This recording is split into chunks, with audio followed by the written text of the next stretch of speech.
This is the famed Formula One steering wheel. Drivers mostly don't need to remove their hands from the wheel for steering, so the wheel doesn't need to be round. A customizable display at the center shows the current gear as the largest item, along with things like lap times, tire and brake temperatures, average speed, and so on. The daunting array of knobs, dials, and LEDs gives drivers and teams fine controls that can be adjusted on the fly during a race.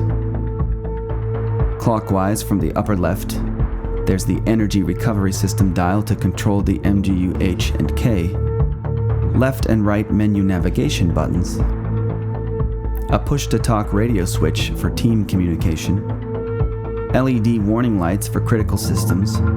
A row of LEDs across the top of the display acts as a rev counter and shift light system. The launch control switch, which is turned on for race starts and off when racing. The brake balance dial for front and rear brake bias. A pit limits button to automatically impose things like pit lane speed and acceleration restrictions. An engine mapping dial to alter engine performance characteristics. DRS toggle button, rear differential lock open or closed adjustment with separate turn entry and turn exit adjusters.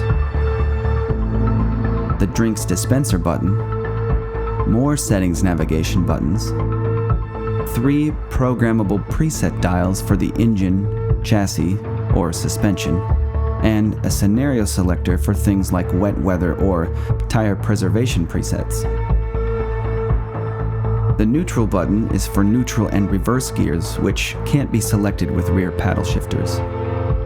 A message OK button, an overtake button to instantly apply optimal settings for overtaking, and finally, a hydraulic settings dial to control the complex hydraulic components spread throughout the car, for example in the gearbox and suspension systems.